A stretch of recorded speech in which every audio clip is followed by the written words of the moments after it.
Salut à tous, j'espère que vous allez bien, je suis heureux de vous retrouver pour une nouvelle vidéo. Je voulais vous parler aujourd'hui, alors c'est vrai que le titre peut paraître un petit peu provocateur, la solitude m'a sauvé.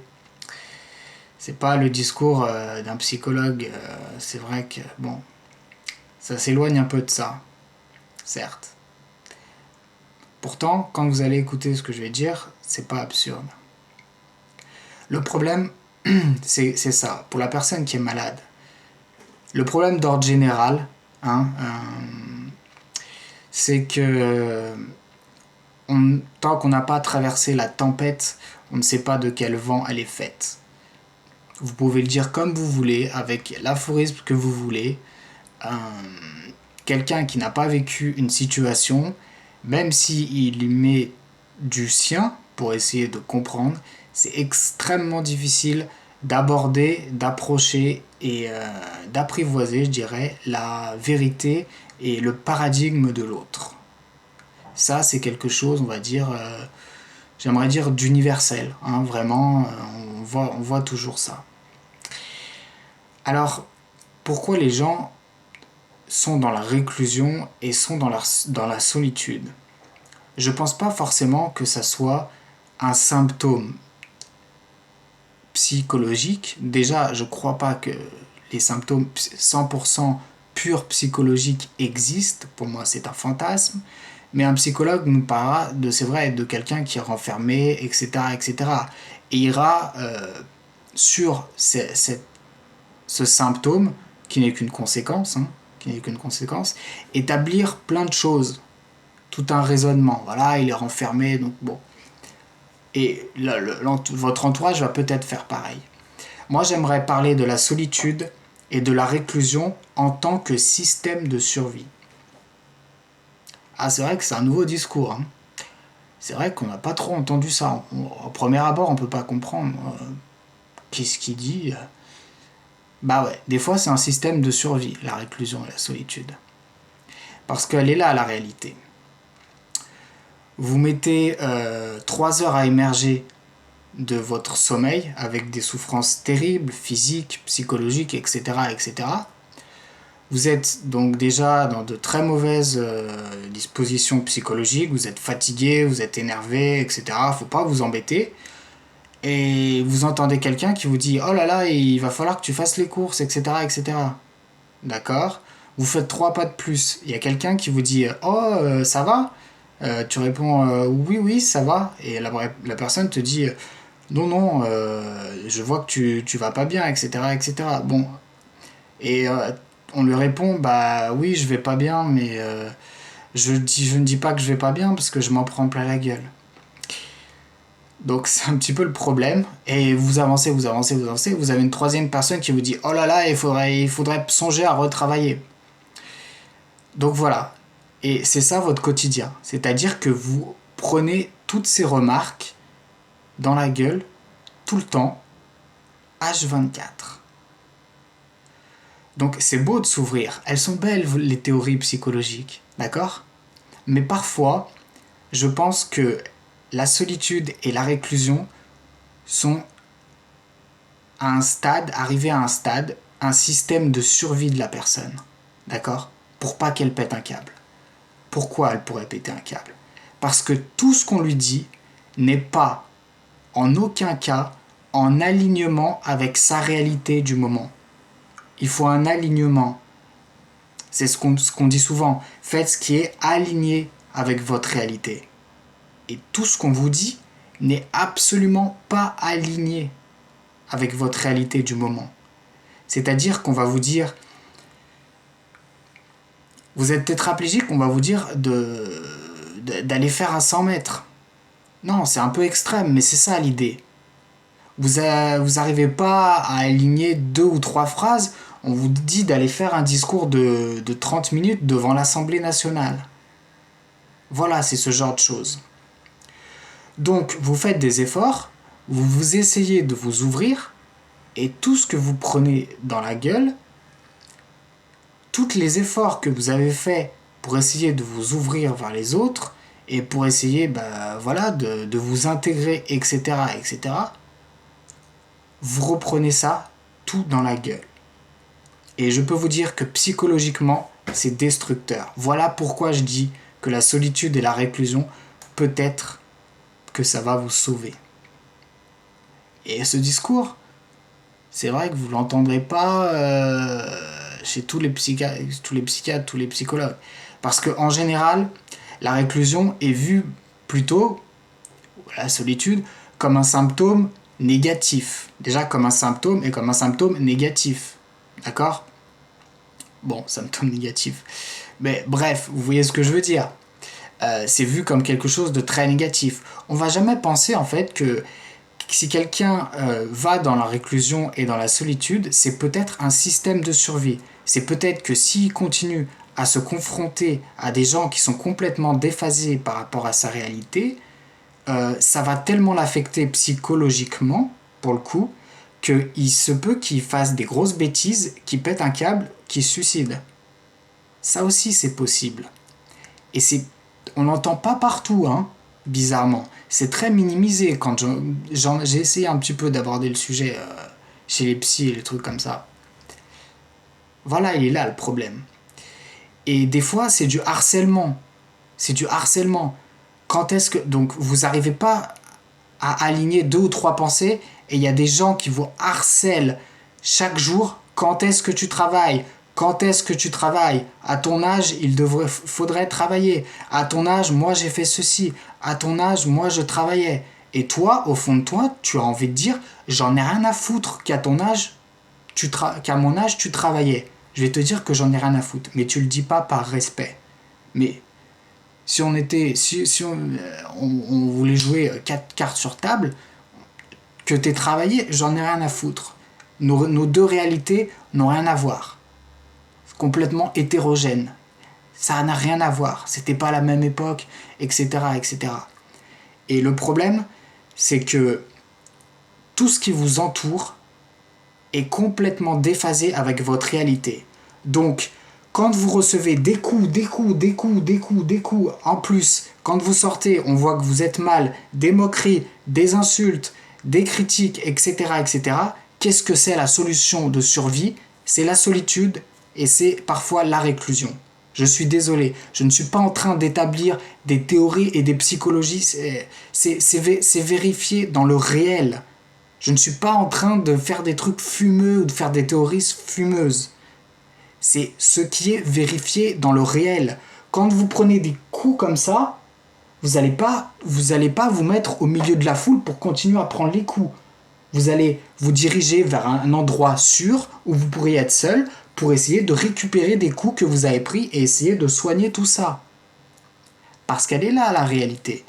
Je veux bien qu'il y ait des gens qui veulent nous aider. Et je serai le premier à dire qu'il ne faut pas rejeter ces personnes-là qui font l'effort d'essayer de nous aider et de comprendre. Mais regardez la réalité autour de vous. Regardez comment les gens vous jugent et vous prennent. Regardez la réalité. Et agissez en fonction de cette réalité. C'est pour ça que je pense que arrivé à un stade, la solitude et la réclusion, du moins temporaire, sont un moyen de survie, tout simplement de survie. Parce que si tu continues à prendre des coups comme tu en prends et à continuer à faire des discours, etc., et à parler avec des gens alors que c'est pas du tout en accord avec ta réalité, tu vas prendre des coups, et un jour tu vas te rebeller tellement fort que tu vas faire une grosse connerie. D'accord ? Ça t'aura servi à quoi de t'ouvrir aux autres ? Voilà. Et donc, il y a des gens qui vont prendre mon propos et qui vont l'amener vers quelque chose que je n'ai pas dit. Je vois ça de très loin, je sais, mais vous voyez bien où je veux en venir là-dessus. D'accord ? Vous voyez bien que ça ne veut pas dire qu'il faut pas rejeter de l'aide. Ça veut dire qu'il faut vraiment être très attention, faire très attention. Et dans certains cas, il faut vraiment, vraiment s'isoler pour votre santé physique et pour votre santé mentale. C'est vraiment quelque chose de nécessaire. Une autre chose qui est très désobligeante, c'est que dès qu'on parle de notre maladie, de nos si possibles causes de maladie, c'est tout sous-estimé. c'est tout minimiser. Quand tu montres tous tes tests, par exemple, quand tu montres les vaccins, mais tout le monde a fait des vaccins. Ok, d'accord. Quand tu montres des métaux lourds, mais tout le monde a fait des métaux lourds. Quand tu montres des bactéries, des parasites, oh, mais tout le monde peut vivre avec. Donc, les gens essayent toujours de minimiser face à ça. Et arriver à un moment, dans la réalité, je ne parle pas de théorie, je parle dans la réalité, les gens finissent par se taire complètement, par fermer leur bouche, et parce qu'ils savent qu'à ce jeu, ils sont totalement perdants. Déjà, essayer de se faire comprendre, c'est très difficile. Et parfois, il faut y mettre beaucoup d'énergie pour pas beaucoup de résultats. Hein, le bénéfice-risque est pas très en notre faveur. On va dire ça. Mais voilà ce qui arrive. Voilà pourquoi je pense que parfois la solitude et la réclusion, c'est quelque chose qui pourra beaucoup vous aider. Surtout quand vous êtes face à une telle adversité. Et je sais pas, c'est très... Il y a quelque chose aussi de très malsain là-dedans, les gens ne se rendent pas compte. Vous êtes face à un tétraplégique, sa passion, c'était l'athlétisme. Voilà, et il est complètement dégoûté de ne plus pouvoir tout courir du tout. Et il y a des gens franchement, qui lui parlent d'athlétisme sans cesse, sans cesse, sans cesse, sans cesse, sans cesse. Donc, imaginez bien que c'est franchement une torture psychologique. Quand on nous parle de quelque chose qu'on ne peut pas faire, ou voilà, ou voilà, je sais pas, vous avez un très grave problème physique, et il y a un ami qui vous téléphone, qui vous dit oh là là, est-ce que tu peux m'aider? J'arrête pas de pleurer. Mon piano, je ne pourrai pas l'avoir demain, je vais devoir l'avoir après-demain, je vais devoir attendre un jour pour jouer au piano. Vous voyez ce genre de truc. Donc, vous êtes face à des gens qui ont objectivement des problèmes relativement mineurs. Vous êtes au bord du suicide, au bord du gouffre, hein, et vous devez rassurer si, les gens qui ont vraiment des problèmes objectivement... bon, voilà. Donc vous voyez ce truc-là. C'est-à-dire que vous êtes dans votre monde.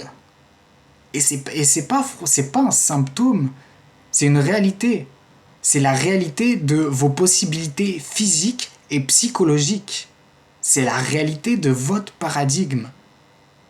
Et forcément, quand c'est éloigné du paradigme des autres et qu'il n'y a pas de pont, c'est très difficile de faire un pont avec ce que vivent les autres, eh ben on en arrive parfois à ça. Parce que faire des efforts dans le vide, faire des explications dans le vide, tout le temps dans le vide, dans le vide, dans le vide, puisque vous êtes face à des murs, vraiment, face à des murs d'incompréhension, d'ignorance, mais d'incompréhension surtout. Et voilà, au bout d'un moment, vous faites quoi? Vous fermez votre bouche et vous vous mettez entre quatre murs. Mais je peux vous dire que c'est la vérité. Hein. Des gens qui souffrent depuis 5 ou 6 ans, ils m'ont dit j'ai tout essayé. Il n'y a rien du tout qui marche. Et vraiment, j'ai donné beaucoup. D'ailleurs, j'ai donné beaucoup trop. J'ai perdu ma santé à vouloir m'intégrer, à vouloir être sociable, etc. etc. D'accord? Rester positif, etc. Ok, super. Moi maintenant, je vais te parler de la réalité des gens qui vivent la chose. D'accord? La réalité. Donc pour votre bien-être, et je vous conseille de ne pas vous acharner forcément à taper dans un paradigme qui n'est plus le vôtre. Il y a une réadaptation qui peut être possible, il y a des conciliations qui peuvent être possibles. On peut faire à Miami, si vous voulez, sur certaines choses. On peut être un petit peu diplomate, on peut y avoir des échanges, certaines interactions, mais on va arrêter les fantasmes, d'accord? On va arrêter ça, s'il vous plaît.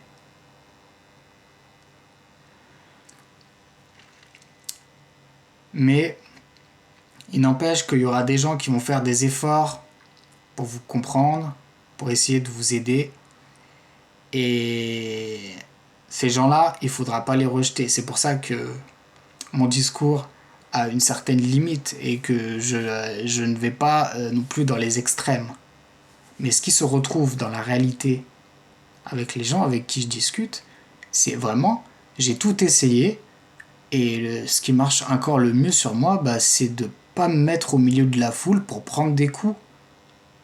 Voilà. C'est beau de dire, de toute façon, le regard des autres, vous vous en foutez. Hein. C'est marrant, il y avait des gens qui s'étaient voilà, intitulés psychologue ou psy machin. Bah voilà, le regard des autres, tu t'en fous. D'accord. Le regard des autres, une fois, pendant une minute, c'est bon, tu peux oublier. On peut le faire. Bon, moi je te parle du regard des autres chaque jour pendant 30 ans. D'accord? Parce que c'est pas grave de prendre un coup, si vous voulez, psychologiquement, de prendre un coup comme ça. Mais d'être roué de coups quasiment tous les jours. Est-ce que l'humain est vraiment fait pour ça? Je ne crois pas. Je ne crois pas. On va pas se mettre dans la gueule du loup. Donc voilà, c'est pour ça que les gens vivent dans la réclusion et dans la solitude. Et parfois, beaucoup vont sur le net, parce qu'ils disent bah, j'arrive à discuter avec d'autres malades et je me sens compris. Voilà. Ça a des avantages et ça a des inconvénients. Tout comme aller vers l'extérieur, ça a des avantages et ça a des inconvénients. Mais le problème, c'est que le discours dominant, c'est de dire que aller vers l'extérieur, ça n'a que des avantages et ça va améliorer votre état. Moi, je suis là pour vous dire que tout ça, c'est des bêtises. On peut vraiment s'esquinter complètement la santé dans tous les sens en allant, en partant d'une bonne intention et d'une bonne démarche d'aller vers les autres et en prenant plein la gueule. Voilà. Donc, on réfléchit et on essaie de faire comprendre aux autres que ce qui se passe là, ça n'est plus aligné avec notre réalité, qu'on peut bien faire des conciliations et qu'on peut bien être diplomate un moment, mais qu'il va falloir que l'autre aussi fasse un effort. Et ça, c'est très compliqué. C'est très compliqué parce qu'on n'est pas comme tout le monde. Voilà, avec tout ce qu'on pourra... Après, vous savez, ça c'est des théories, hein. Mais je parle avec tellement de monde et ça se retrouve tellement de fois que je me suis dit, bah, faudrait que je fasse une vidéo parce que là, je vois des gens vraiment s'esquinter. Hein. Mais ils les suivent, les conseils des psychologues. Mais est-ce qu'ils savent, les psychologues, ce que c'est que de vouloir s'intégrer à long terme et que de taper dans un mur? Voilà, ne prenez mon discours vraiment pour ce qu'il est. Juste ce qu'il est. J'ai pas dit qu'on devait refuser une aide extérieure, etc., etc. Mais je dis attention avec ces discours-là. Attention avec ces discours-là parce que je vois des personnes s'esquinter avec ça. Il n'y a pas besoin de faire une antibiothérapie foirée et d'avoir une dysbiose pour s'esquinter. Hein. Je te jure, il n'y a vraiment pas besoin. Donc voilà, on peut vraiment s'esquinter et après, bah, bien sûr, ça retentit. Il y a des retentissements physiques qui se font sentir et on peut mourir de ça. Hein. Franchement, on peut mourir d'avoir voulu s'intégrer, d'avoir voulu être comme les autres, d'avoir voulu ceci, d'avoir voulu cela. Bah non, mon pote, t'es pas comme les autres. Alors après, il y a une autre question. C'est est-ce que je m'affirme à dire voilà, ça c'est ma position, ça c'est mon paradigme, ça c'est l'alignement avec tout ce qui se passe en moi. Est-ce que j'affirme cela aux autres ou est-ce que je ferme ma bouche, etc., etc. Ça c'est une très bonne question. Et je pense que ça devrait être d'ailleurs plus abordé par les psychologues et parce que c'est une très bonne question. Si vous voulez, j'ai pas la réponse tout de suite là, mais c'est une très bonne question. Mais cette course à vouloir être comme les autres et à s'échapper de notre réalité, c'est comme avec un élastique. Tu tires, tu tires, tu tires, tu tires vers l'autre et bam, tu te reprends tout dans la gueule et ça te revient vers toi. Et ça te revient vers toi physiquement aussi, parce qu'il y a la physiologie qui te dit « Oh, tu veux essayer de faire comme les autres, mais hé mec, maintenant t'es à cette limite-là, t'es plus à 4 mètres de haut. Donc fais ce qui est en fonction de cette nouvelle limite. Si tu essayes de repousser sans cesse, ça en devient absurde. Vraiment, là, tu t'esquintes tout seul. Voilà. Et dans la réalité, vous le savez, donc, que c'est extrêmement compliqué d'échapper à tout ça. Extrêmement compliqué. Mais on peut toujours faire un pas. On peut toujours faire un pas en arrière pour essayer de prendre moins de coups et de ne pas se mettre, bim, dans la foule pour en prendre plein la gueule. Et bien sûr, les gens qui sont malades, qui ont tel truc, dès qu'ils font la réclusion, la solitude, en tant que système de survie, et ben tout le monde prend ça en tant que symptôme négatif, et donc voilà, c'est encore pire. Et moi je suis là pour dire non, c'est pas ça. C'est pas ça. Il veut juste essayer de survivre. Il fait ça pour sa santé mentale. Il en a marre d'en prendre plein la gueule jour et nuit. Voilà, j'en reparlerai. C'est pas forcément des vidéos légères que je suis en train de faire, mais si vous voulez, je sais qu'il y a des gens qui m'ont dit je pense exactement la même chose que toi, mais je n'arrivais pas à le formuler avec les mots et avec tout ça. Donc, si je peux être un porte-parole pour vous, bah là, j'en serais vraiment le premier avis. Mais voilà, c'est en tout cas ce que je pensais là-dessus. J'espère que vous m'aurez compris et que vous auriez compris mon discours et que vous l'auriez entendu, pas seulement entendre, mais entendu, avec du discernement. Merci de m'avoir écouté et je vous souhaite une très bonne journée. Allez, à la prochaine.